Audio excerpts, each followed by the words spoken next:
농심 포장개발팀 박은지입니다. 농심의 지속가능한 포장재 전환 발표드리겠습니다.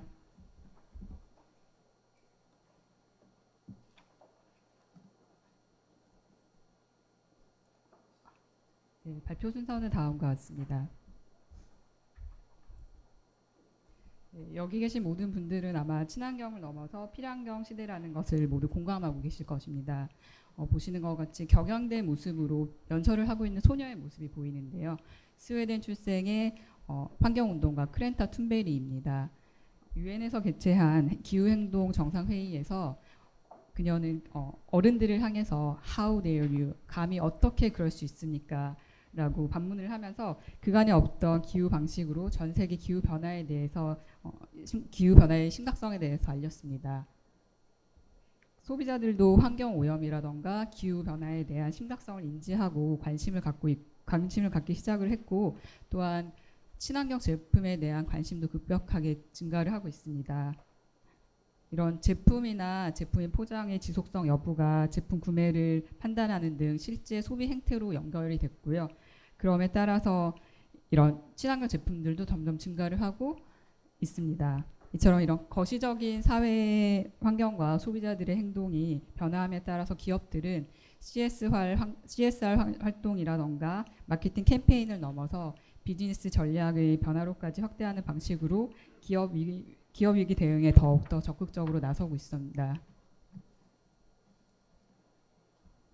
이러한 환경 속에서 기업은 지속적으로 친환경에 대한 요구를 받고 있는데요.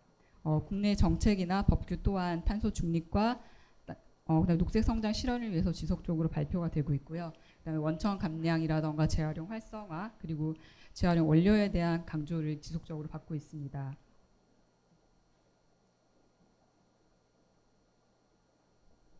일반적으로 친환경은 5R로 대표되는 이런 정책들을 따르고 있습니다. 자원의 원천 감량은 누구도 반박할 수 없는 최고의 정책이고요. 그 다음에 사용된 원료를 재사용하거나 재활용함으로써 폐기물을 최소화하고 있으며, 그것들이 이제 불가능한 부분에 대해서는 재생을 통한 에너지 회수를 하고 있고, 또한 매립 등을 진행하고 있습니다.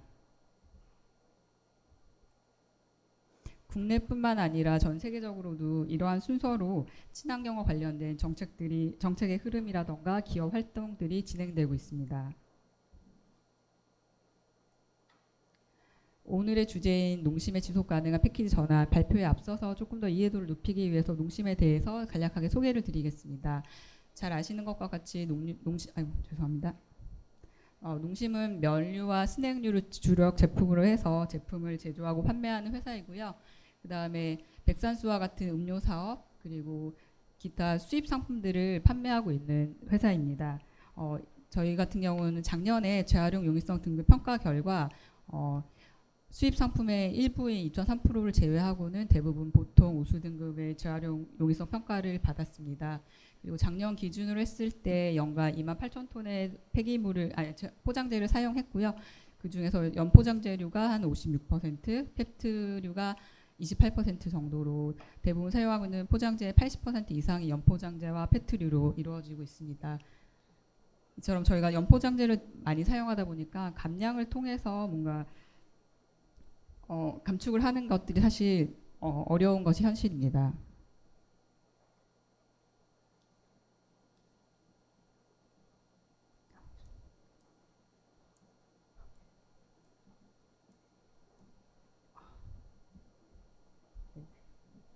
이를 토대로 농심은 3가지 친환경 전략을 수립하여서 현재 진행을 하고 있습니다.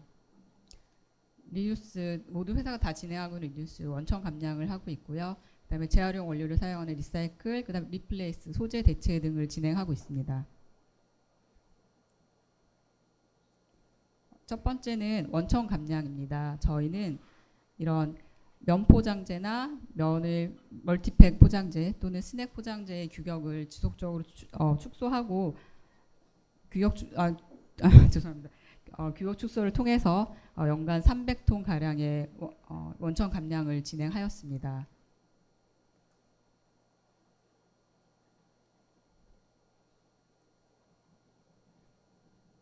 또한 둥지 냉면이나 생생우동 봉지 같은 경우 띠즈로 저희가 재질을 전환을 했습니다. 그럼으로써 연간 한 26톤 가량의 원천 감량을 또 진행할 수 있었습니다. 다음은 그 멀티팩 포장재에 사용하고 있는 잉크 멀티팩 포장재에 사용하고 있는 잉크 사용량을 50% 이하로 절감을 함으로써 잉크 사용량을 전체적으로 많이 절감할 수 있었고요. 그로 인해서 이제 제조나 폐기 과정 중에 발생할 수 있는 그런 유해 물질의 생성을 억제할 수 있었습니다. 다음은 리사이클 재질 단순화인데요. 저희는 이 스낵 포장재에서 특히 조청유과 같은 경우 대부분의 이제 기능성 소재로서 알루미늄 증착 페트층을 많이 사용하고 있습니다. 네, 이런 것들을 저희가 이제 고차단성 알루미늄 증착 OPP로 대체함으로써 소재를 단순화하였고요. 또 둥지냉면 같은 경우에도 OPP와 증착 패드, CPP와 같은 세 개층으로 되어 있는 재질들을 이제 두 개층으로 이런 재질 전환을 함으로써 네, 재질을 단순화하는 과정들을 진행해 왔습니다. 특히 조청유과 같은 경우는 이제 저희가 국책과제를 통해서 이런 과제들을 진행을 했었는데 일반적으로 사용하고 있는 스낵 포장재에는 알루미늄 증착 페트층이 포함되어 있습니다. 이런 것들이 이제 물리적 재활용 과정 중에서 용융 압출 과정을 통해서 이렇게 발생하는 것들이 이제 이런 압출 불량이 많이 발생을 했습니다. 그래서 저희가 국제과제를 통해서 개발하고 적용한 소재의 경우에는 이런 증착 페트 대신에 앞서 말씀드렸던 고차단성 증착 OPP를 적용하다 보니까 전체 층이 다 올레핀 계열로 이루어져 있었고요. 그를 통해서 이런 물리적 재활용 과정 중에서 발생할 수 있는 용융과 압출 과정에서 굉장히 품질이 양호하게 나온 것을 확인할 수 있었습니다.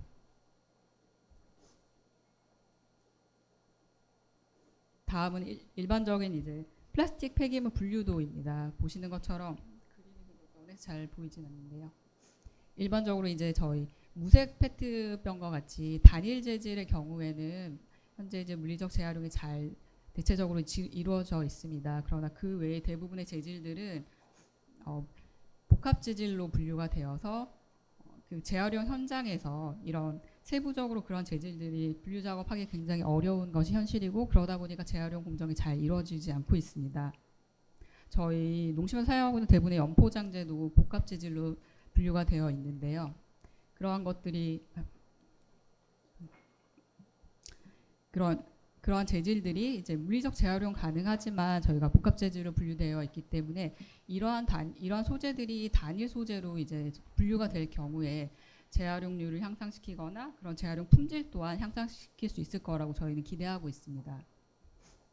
오른쪽에 보시는 것은 유럽의 CE플렉스라고 하는 포장재 제조 가이드입니다. 유럽에서는 이런 포장재 제조 가이드를 만들어서 포장재 업체들이 참고를 하고 있는데요.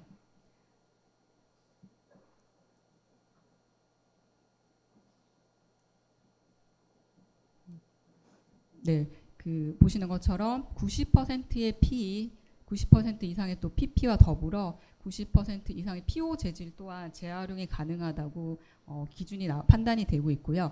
하단에서 보이는 것처럼 5% 이상의 차단성 재질이라던가 아니면 증착 재질과 같은 소재들도 다 재활용이 가능하다고 여기서는 판단을 하고 있습니다. 그래서 저희 같은 경우도 이러한 재질들을 증착에 적용됐거나 5% 이하의 이런 차단층을 단일 재질로 표기하는 것에 대해서 다시 한번 고민을 해봐야 될 필요가 있다고 생각합니다.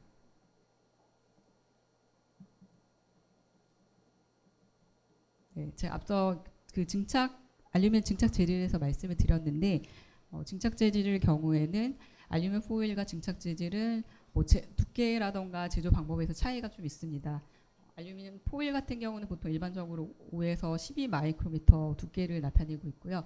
증착 같은 경우는 알루미늄 포일 대비 한 0.5% 이하의 두께를 보통 나타나고 있습니다. 제조 방법도 알루미늄 포일은 보통 알루미늄을 아변에서 제조를 하고 있고요. 증착 같은 경우는 그 기재 필름에 이제 알루미늄을 증기화해서 필름에 묻힘으로써 제조를 하고 있습니다.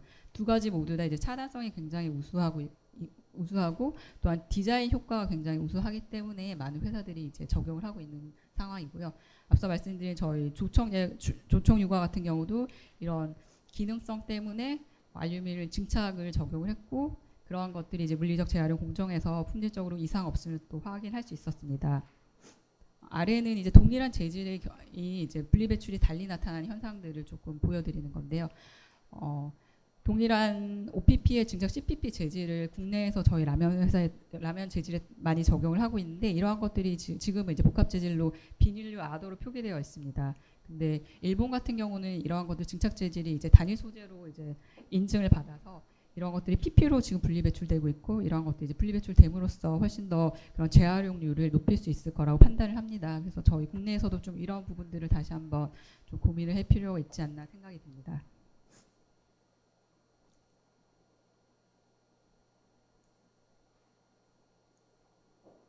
네.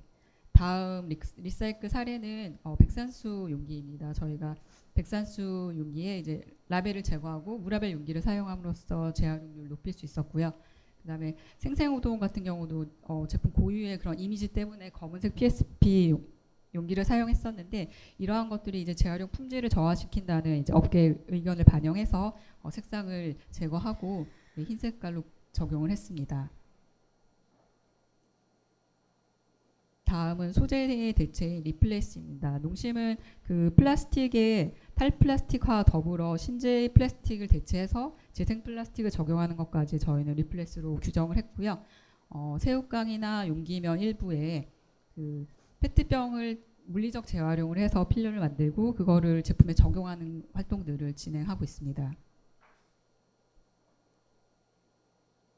다음은 그 생생우동 같은 경우는 기존에는 플라스틱 트레이와 비닐봉지가 적용되어 있었는데요. 이런 것들도 이제 종이 카톤으로 변경하는 등의 이제 대체 작업들을 진행하고 있습니다. 다음은 카프리선 제품입니다. 작년 연말부터 저희가 카프리선에 적용하고 있는 플라스틱 빨대를 종이 빨대로 바꿨습니다. 이게 처음에 이제 안착되고 시장에 정착되는 데까지 굉장히 어려움도 많았고 소비자 클레임도 굉장히 많았지만 지금 이제 3차례 개선을 통해서 품질 안정화가 어느 정도 이루어졌고 소비자들도 좀 적응하는 부분이 있어서 지금은 이제 좀 안정적으로 판매가 되고 있고요. 수입 상품 같은 경우는 이제 비닐 소재를 해외 제조사와 이제 협의해서 이렇게 종이 카톤으로 변경을 하였습니다.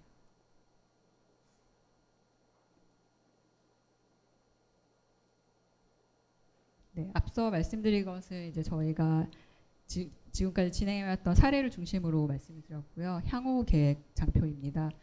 앞으로도 농심은 지속적으로 원천 감량을 위해서 꾸준히 노력하겠습니다. 특히 저희 백산수 용기 같은 경우 330ml나 500ml 같은 그 소용량 제품에 대해서는 한두 차례 경량화가 진행이 됐었는데요.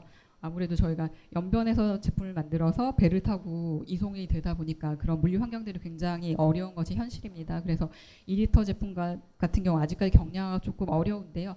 이런 것 또한 경량화 용기를 개발해서 적극적으로 제품에 적용할 수 있도록 노력하겠습니다. 리사이클 같은 경우는 앞서 말씀드린 그런 재질 단순화나 또 리사이클이 잘 될 수 있도록 구조 변경을 통해서 지속적으로 리사이클 활동을 진행할 계획이고요. 리플레이스도 기존에 사용했던 그런 플라스틱 소재를 대체해서 재활용 플라스틱이라던가 종이, 그다음에 바이오 플라스틱 같은 그런 소재들을 대체해서 적용하는 방법들을 계속 꾸준없이 연구하도록 하겠습니다. 본 이런 성과지표의 목표들은 저희 농심 홈페이지에 있는 지속가능 경영 보고서를 통해서 확인하실 수 있습니다. 그리고 이제 향후 계획 한두 가지 정도 말씀을 드리겠습니다. 저희는 주력 사업이 봉지면이다 보니까 봉지면의 친환경 포장재를 위해서 또 여러 가지를 검토하고 있고요. 그 중에서 화학적 재활용이 가능한 이 공전에도 나와 있습니다. 이 화학적 재활용 물질을 이제 농심 봉지면에 적용할 수 있도록 현재 검토하고 있습니다.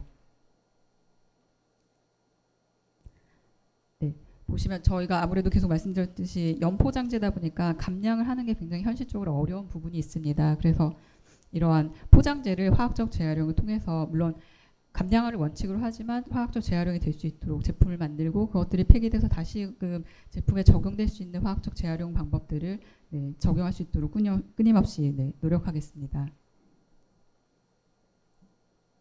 다음은 용기면인데요.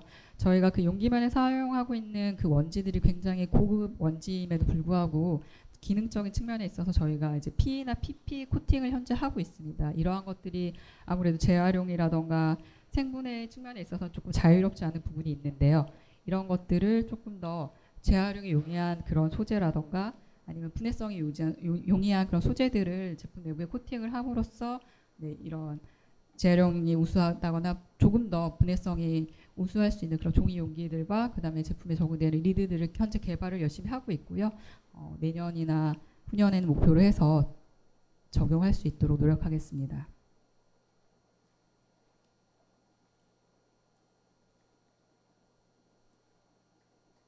네, 제가 준비한 발표는 여기까지고요. 앞으로 농심이 더 나은 또 발전과 또 지속 가능한 발전을 위해서 노력하는 기업이 되도록 하겠습니다. 감사합니다.